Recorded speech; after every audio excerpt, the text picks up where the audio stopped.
got so much motherfucking design on right now. Every time, bring it back, make it come out, got 3 whole thoughts, I'm the guap with it right now. Bitches on my line, and you know. Nah, jumpa lagi kita untuk video kali ini. Kita akan membahas tentang ilmu ma'anil hadis. Nah, ilmu ma'anil hadis kita akan mengenal dahulu bahwa hadis itu adalah segala sesuatu yang bersumber dari Rasulullah Shallallahu Alaihi Wasallam.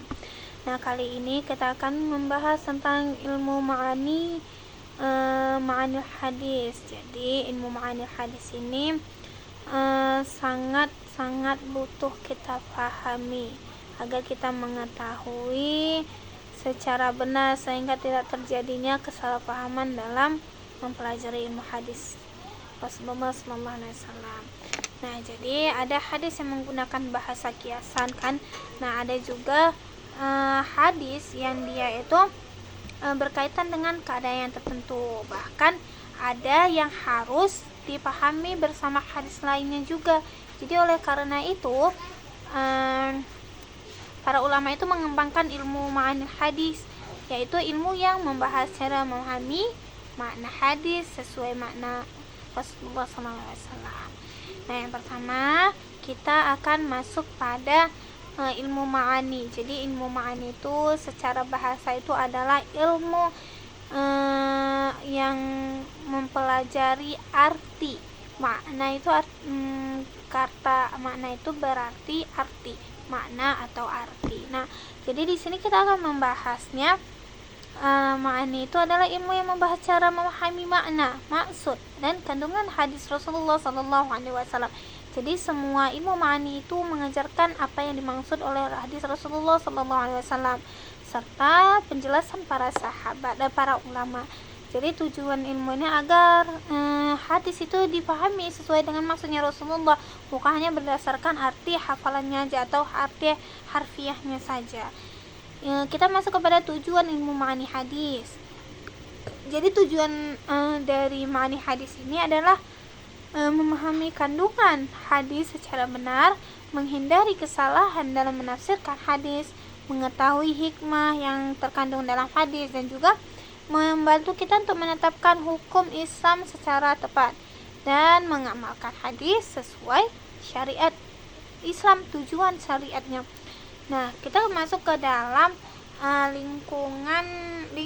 ruang lingkung ilmu ma'ani hadis. Jadi dalam pembahasan hadis itu para ulama itu berpendapat memperhatikan beberapa hal, yaitu antara lain itu makna bahasanya. Jadi makna bahasa di dalam hadis itu wajib kita ketahui, wajib diteliti sesuai penggunaannya pada masa Rasulullah SAW.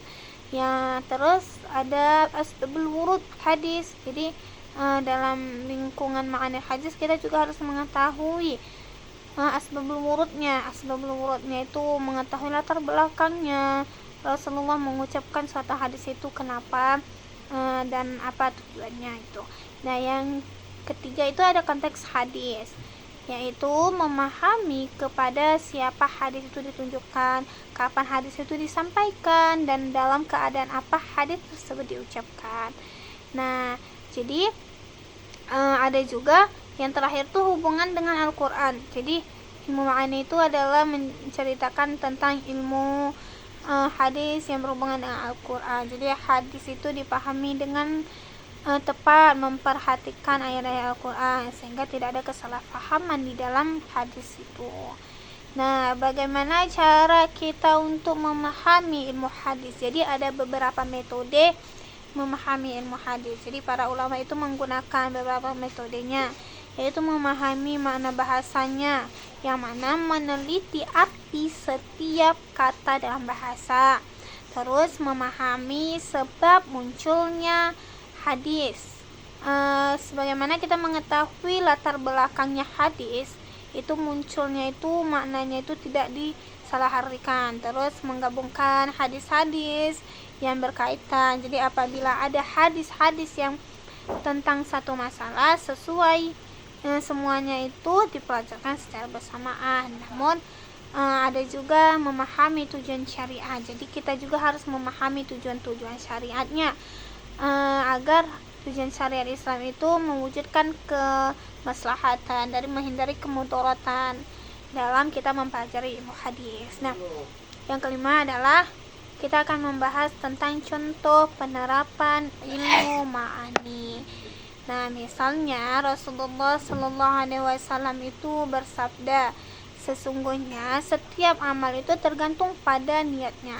Melalui ilmu ma'ani hadis dipahami bahwa yang dimaksud bukan hanya ibadahnya, tetapi seluruh amal manusia itu akan dimulai berdasarkan niat yang ikhlas karena Allah Subhanahu wa Ta'ala. Jadi yang kita lakukan itu harus sesuai dengan niat kita. Jadi kalau misalnya niat kita salah, maka apa yang kita dapat dari perilaku kita itu adalah sesuai dengan niat kita sendiri. Nah, contoh lainnya itu adalah hadis tentang larangan makan dan minum sambil berdiri. Nah, ketika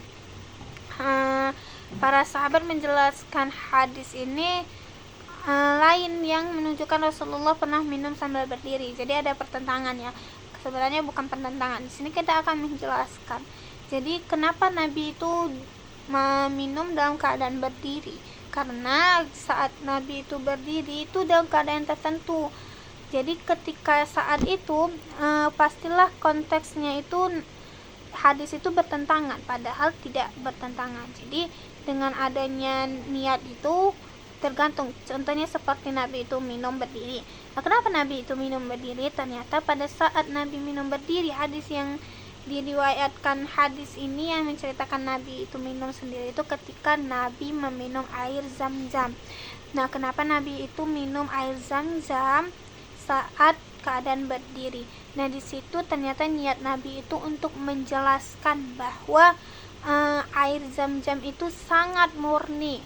Dengan minumnya berdiri sekalipun tidak ada apapun yang masuk ke dalam tubuh kita melainkan kesucian dari air Zam-Zam itu. Tidak ada perlu saringan. Ketika kita duduk dalam keadaan duduk, itu akan menyaring semua kotoran-kotoran dan akan masuk mengalir sesuai dengan kebaikan yang ada di dalam air tersebut. Tetapi air Zam-Zam sekalipun ketika kita minum berdiri, kita tidak perlu meragukan kesucian dan kerahasiaan dalam air Zam-Zam itu sendiri. Jadi dengan berdiri pun air Zam-Zam itu sangat-sangat baik untuk tubuh kita. Itu alasan dan niat Rasulullah SAW menunjukkan bahwa kekuasaan dari air Zam-Zam tersebut itu. Makanya Nabi ada hadis yang mengatakan Nabi minum air di saat berdiri. Itu adalah sebab urutnya. Jadi yang keenam, manfaat ilmu ma'ani hadis. Jadi manfaat mempelajari ilmu itu antara lain itu memahami hadis secara tepat. Terus kita menghindari pemahaman yang keliru. Kita bisa mengetahui maksud Rasulullah sehingga kita memudahkan untuk menerapkan hadis dalam kehidupan sehari-hari dan menjaga kemurnian dari ajaran Islam.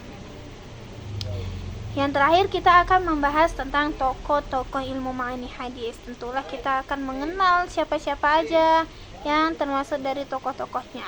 Ada Imam Nawawi, ada Ibnu Hajar Asqalani, ada Imam Syafi'i. Jadi mereka itu menjelaskan makna hadis melalui kitab-kitab syarah hadis sehingga membuat umat Islam lebih mudah memahami maksud Rasulullah SAW. Nah, jadi kesimpulannya ilmu ma'ani ini adalah ilmu hadis yang mempelajari makna dan kandungan hadis Rasulullah SAW yang dapat kita pahami, mudah kita pahami sesuai yang dimaksud oleh Rasulullah SAW. Jadi dalam pemahaman hadis ini, ulama itu memperlihatkan bahasa sebab munculnya hadis ini dan apa tujuan-tujuan dari hadis ini yang berhubungan dengan Al-Quran dan tujuan syariat Islamnya. Jadi dengan mempelajari ilmu ma'ani hadis ini, kita tidak hanya mengetahui bunyi hadis saja, tetapi juga memahami maknanya, hikmahnya, dan cara mengamalinya. Jadi demikian itu pemateri kita untuk video kali ini. Lebih dan kurang saya mohon maaf. Untuk selanjutnya insyaallah akan kita bahas di video selanjutnya. Bila itu hidayah. Assalamualaikum warahmatullahi wabarakatuh. Wallahu a'lam bishawab.